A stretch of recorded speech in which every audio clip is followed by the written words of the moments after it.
everyone, how you guys doing? So I've been putting together a lot of kits recently.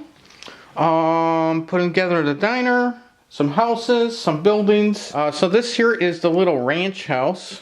Is it going to focus on it? It's really small. The roof is not on yet, and the main reason I didn't put the roof on it is I want to light this up. So I'm going to put in some of that black paint so it doesn't bleed through when it lights up. So it's pretty small. It's a large footprint for a house, but it is very shallow. So this is what it'll look like. There's also supposed to be a little post here kind of holding up the thing. I haven't put that in yet. And then obviously I got to paint it and get it ready so I can light it up so it won't like bleed through. So hopefully you can kind of see that. It's got a little door on the side. That's sort of what the back looks like from. And there's also supposed to be a chimney there. So, but that's what I got. I glued it in, and I just want to get it ready for lighting it so the walls don't get like all glowing effect. And I'll probably do the same thing with the roof. Started work on this theater.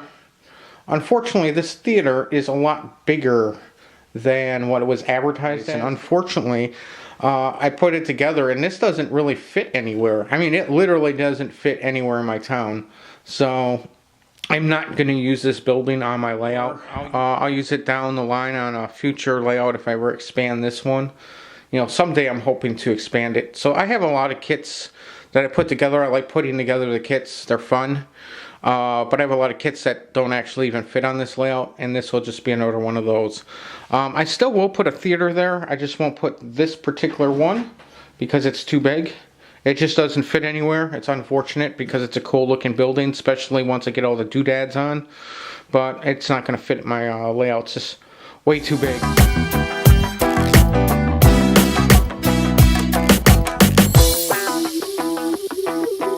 Facing in. As you can see, there is a new building there, and it is this one right here. This is the only building in my layout that I would consider, I didn't build it. It was a pre-built landmark structure, and it's one of those ones that pre-light up. It's made by the Woodland Scenic Company, and it's their movie theater.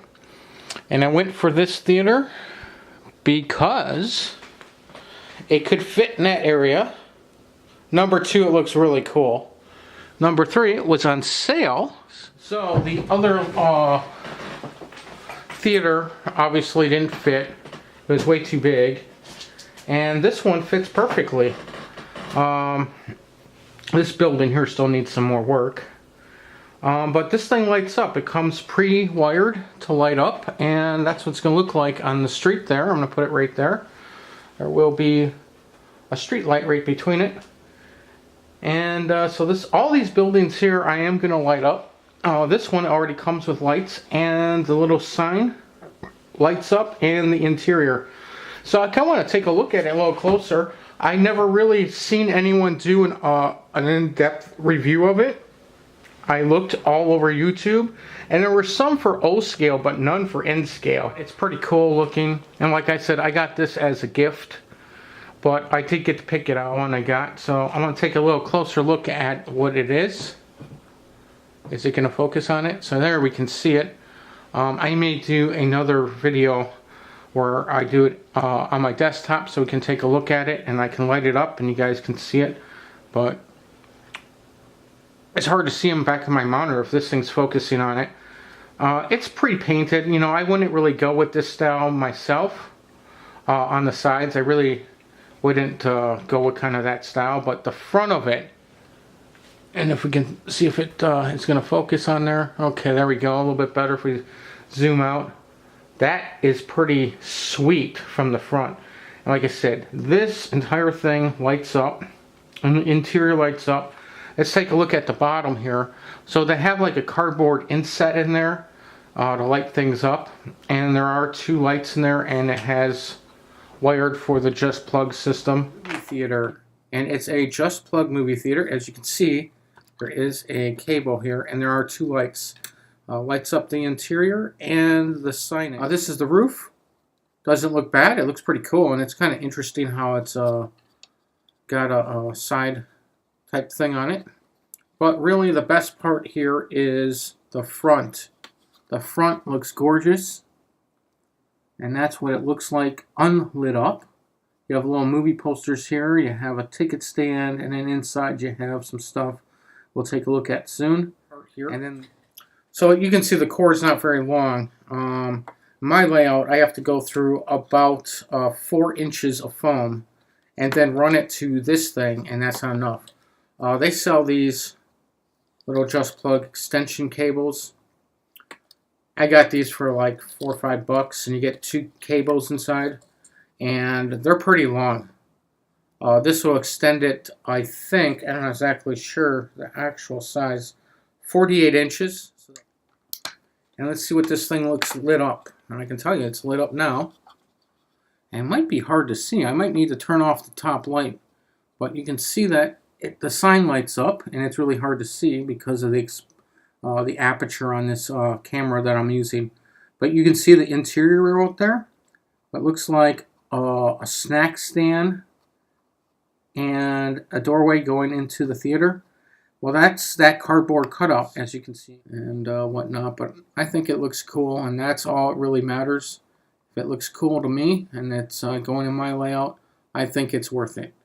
And that's a beautiful, beautiful little building.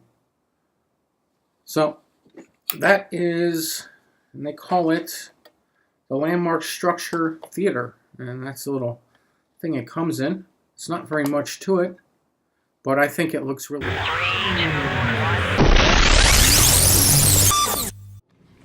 Hey everyone, how you guys doing? So I need to finish the top of this mountain off, add some scenery. I got paint this rock over here, and also get this area here, which is a small little riverbed, prepped to be a riverbed.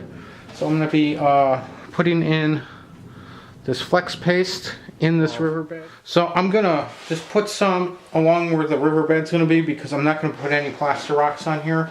What it tells you on the container of the flex paste is plaster rocks will not adhere to the surface. So if you're going to have any plaster rocks on your riverbed, you have to put those in first and then paint this stuff around it.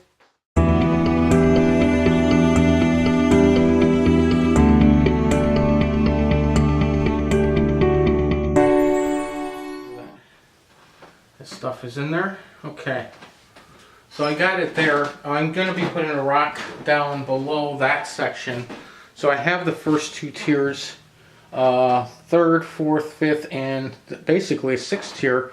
I'm not ready for this because I'm still putting rocks, plaster rocks in, and because the plaster rocks won't adhere to this stuff, it's best to put those in first.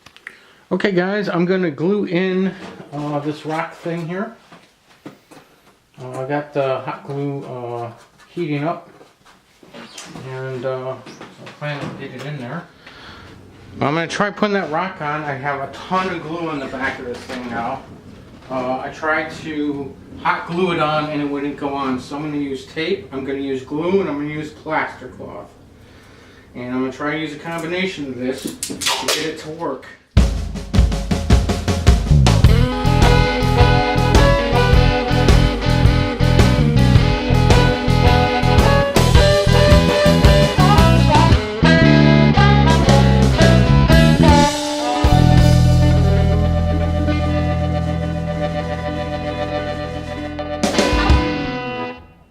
Good morning everyone. So this is in there. I added the glue and I put all that plaster cloth around it. It's not as big as I wanted the rock to be. I took all the pins just out recently, and now there's a lot of plaster on that rock thing, so I've got a little damp cloth here, and I'm planning to try to get some of this excess plaster that's on this plastic off of here by just taking a damp rag. It's really just a damp piece of paper towel, and as you can see, there's not a lot to it now. Cloth around the edges to keep it held in place, and I had to put a lot at the bottom here to keep it in place. So It didn't go in as good as the other one on the other side where I just used hot glue. The hot glue just did not take at all. It didn't stick to anything, which is really strange. I've never seen hot glue, low temp hot glue not stick to anything before. I don't know why it didn't. So you can see there is a rock there. It's not as big as I would like. It looks kind of strange down here with just that white there. So I'm gonna have to figure something out to make it look a little more realistic. Especially the bottom edge is where I really want it to look more realistic. This is gonna be covered up actually with this though, the bridge. And I have to maybe sand a little off the top over there because I did put a lot of plaster over here. I don't think so. It looks like it's gonna be fine. So you can see that part there's not a big deal. And I could put like some green stuff hanging down here, but when it gets by the water there, where you see that white at the bottom, that's where it's kind of weird. I know I'll be painting all that. I could paint it a rock color and this, you know, assume that it's a rock face without a bulging rock like this out of it. But I was thinking I could maybe, if I wanted to, put some smaller plaster casting rocks around this edge here, or this. That's why I did that rock there yesterday, because I want to put in the plaster stuff for this roads, for the bridge section that comes off. So it's going to come off here, and it's going to curve. But you can see here that that's a 1/4 inch, almost a 1/4 of an inch. So I have to build up some foam around this on both sides. And I'll have to plaster cloth that too before I can pour the plaster cloth on. And I want to do the road crossings. As you can see, I didn't do that either. I have the foam there. What I want to do is I want to cover the foam up with plaster cloth because it's going to be easier for the road material plaster to adhere to another plaster cloth surface than foam. So I was figuring I'd do this road that comes off this side and that side, and also do this crossing at the same time I do the other two crossings.